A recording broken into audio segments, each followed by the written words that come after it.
नमस्कार दोस्तों, स्टेनो गुरु ज्ञान चैनल में आप सभी का स्वागत है। डिक्टेशन शुरू होगी 5 सेकंड बाद।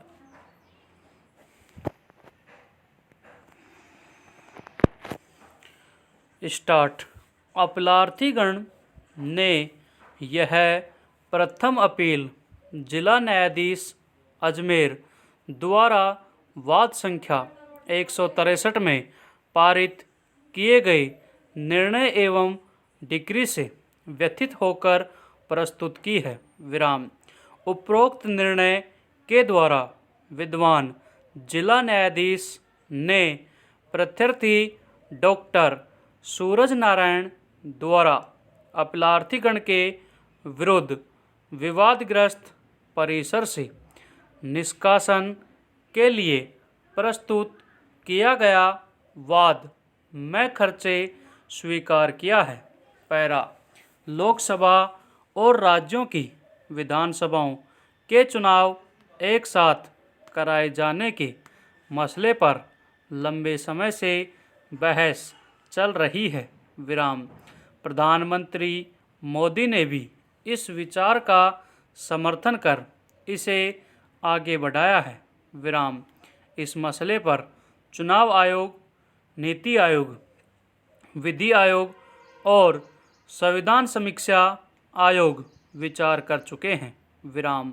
अभी हाल ही में विधि आयोग ने देश में एक साथ चुनाव कराए जाने के मुद्दे पर विभिन्न राजनीतिक दलों, क्षेत्रीय पार्टियों और प्रशासनिक अधिकारियों की राय जानने के लिए 3 दिवसीय कॉन्फ्रेंस का आयोजन किया था।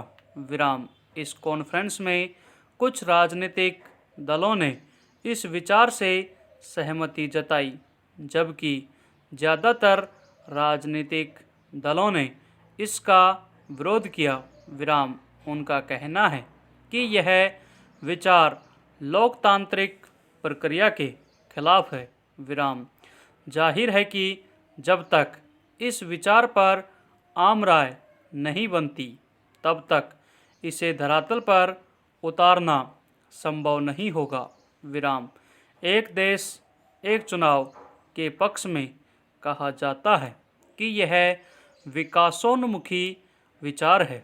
विराम। जाहिर है, लगातार चुनावों के कारण देश में बार बार आदर्श आचार संहिता या मॉडल कोड ऑफ कंडक्ट चुनावों की निष्पक्षता बरकरार रखने के लिए बनाया गया है। विराम। जब देश में एक देश एक कर यानी जीएसटी लागू हो सकता है, तो एक देश एक चुनाव क्यों नहीं हो सकता?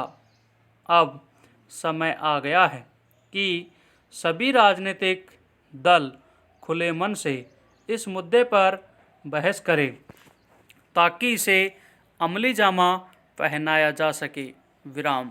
एक देश एक चुनाव की अवधारणा में कोई बड़ी खामी नहीं है, किंतु राजनीतिक पार्टियों द्वारा जिस तरह से इसका विरोध किया जा रहा है, उससे लगता है कि इसे निकट भविष्य लागू कर पाना संभव नहीं है। विराम। इसमें कोई दो राय नहीं कि विश्व का सबसे बड़ा लोकतंत्र भारत हर समय चुनावी चक्रव्यूह में घिरा हुआ नजर आता है। पैरा। रात में आसमान हमें अत्यंत मनमोहक व आकर्षक लगता है, क्योंकि यह असंख्य टिमटिमाते चमकदार बिंदुओं से भरा होता है, लेकिन यही दृश्य हमारे मन में असंख्य प्रश्न पैदा कर देता है। विराम। हम सोचने लगते हैं कि प्रकाश के ये चमकते बिंदु क्या हैं और वे क्यों चमकते हैं, उनकी उत्पत्ति कैसे हुई, वे किस पदार्थ के बने हैं। तारों के समूह को तारामंडल या नक्षत्र मंडल कहा जाता है। विराम। इसी तरह आसमान के 7 तारों के एक छोटे समूह को आसानी से पहचाना जा सकता है। विराम। भारत में हम इन 7 तारों के समूह को सप्तर्षि के नाम से जानते हैं। विराम। पौराणिक धारणा है कि ये 7 बिंदु ज्ञानी ऋषि हैं जो पृथ्वी को अपने ज्ञान का आलोक प्रदान करते हैं। विराम। यूनान ग्रीस में इस समूह को डिप्पर या स्मॉल बियर कहते हैं। विराम। यह अर्सा मेजर या ग्रेट बियर का भाग है। विराम। ब्रिटिश इसे खेत जोतने का हल और फ्रांसीसी सॉसपैन या हत्ते वाली डेगची के नाम से जानते हैं। विराम।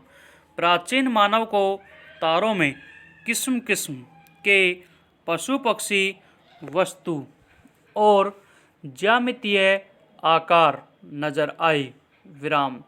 सप्तर्षि का विश्व के लोक जीवन में आदिकाल से एक महत्वपूर्ण स्थान रहा है। विराम। रात्रि में लोग दिशा का निर्धारण तारों की सहायता से करते थे। विराम। उत्तरी ध्रुव पर स्थित तारे से उत्तर दिशा का निर्धारण किया जाता था, इसलिए इसे ध्रुव तारा कहते हैं। विराम। यह आसमान में हमेशा एक ही स्थान पर रहता है। विराम। That's all.